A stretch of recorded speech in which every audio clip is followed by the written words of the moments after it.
The American Optical Hudson. They come in this bougie case. You can smell the leather.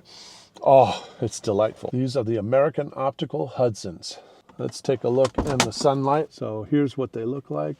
So I'm in the middle of the desert and I checked the temperature. It is a bone-chilling 108 degrees today. Not 118, it's 108. And I almost didn't go out because I couldn't find my jacket. But, you know, we will brave the cold here. Here's what they look like in the sunlight. And American Optical was founded in Southbridge, Massachusetts in 1833. We'll talk more about that. These particular glasses are normally sunglasses with a gray gradient. So now for the lens that I put in the sunglasses, I replaced the original sunglass lens with a Zeiss single vision lens. And it's a clear view freeform lens on a Trivex lens material. So these also have full UV protection. To that, I added a Zeiss urban tint in gray, going from a 90% at the top fading to 40% at the bottom. And this is color code 469. I also added an anti-reflective coating. I got the DuraVision Gold anti-reflective coating. Now you're probably thinking, we know that with the Zeiss lens, the DuraVision Platinum is available. Why did I pick the gold and take a step down? And the reason is because the DuraVision Platinum, while it offers a number of additional benefits, it also shows up as sort of a green flash mirror on the front of the lens. That doesn't really go with the color scheme of the gray and the gray travertine that I have. So instead, I did the DuraVision Gold, and the DuraVision Gold, as you can see, shows up sort of like a blue flash mirror that goes a lot better with the gray travertine crystal acetate of the frame. So one of the things that's really nice about the gray tint is that it basically dims the light evenly across the entire light spectrum, so none of the colors appear shifted. American Optical has a rich history and was founded in 1833 by William Beecher in Southbridge, Massachusetts. They were the first to produce a pair of eyeglasses from non-precious metal using thin steel wire, which lowered the cost of glasses. So that's one of the founder's philosophies. He wanted to make glasses affordable for working class Americans. They created the first rimless glasses in 1874, and in 1892 they became the largest optical company on the planet with 800 employees producing 2 million pairs of glasses per year as well as 3 million lenses. In 1917 they set up military field units to perform eye exams and fit soldiers with glasses. And in 1918, they were the first company to supply U.S. military pilots with goggles, using a design that would later evolve into the first Aviator sunglasses, and that happened in 1935. In 1930, Jimmy Doolittle wore American Optical flight goggles on a record-breaking transcontinental flight. In the same year, American Optical debuted the Ful-Vue frame, which moved the temple from the center to the top of the lens, similar to what we do today in most pairs of glasses. This gives better peripheral vision, and it also had the effect of revolutionizing eyewear into typically what we see today. It was a rimless design that weighed as much as a paperclip.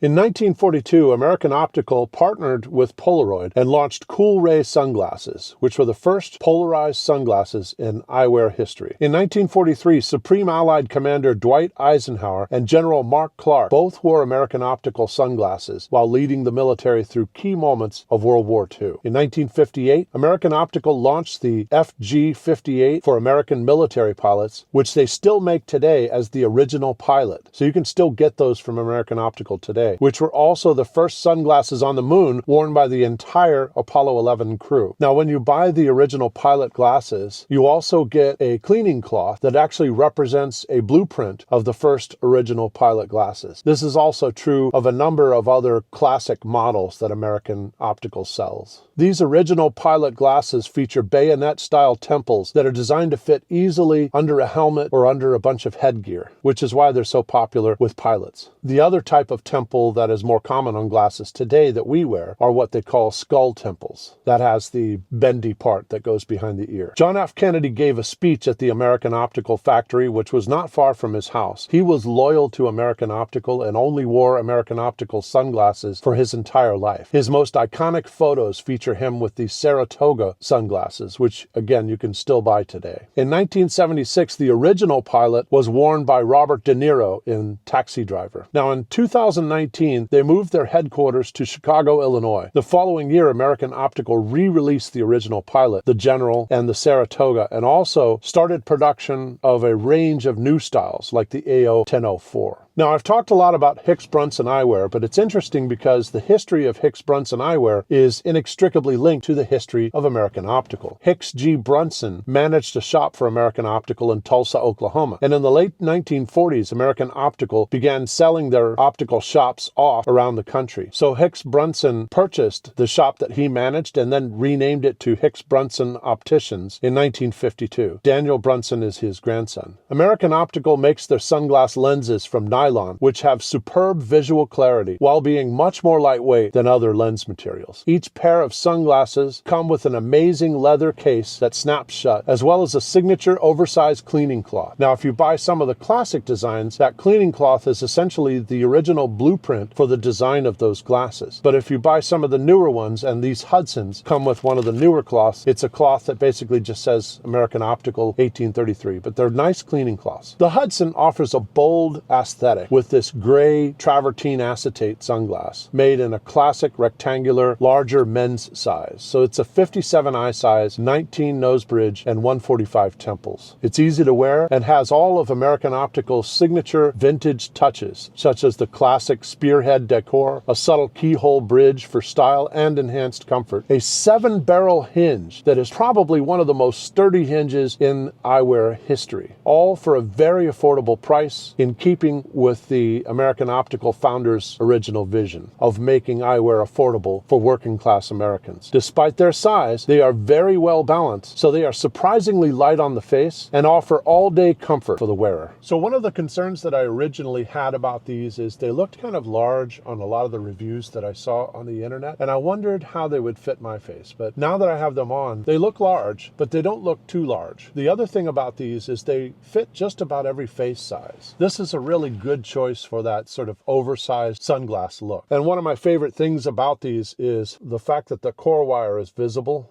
through the travertine crystal acetate frame. That to me just looks beautiful.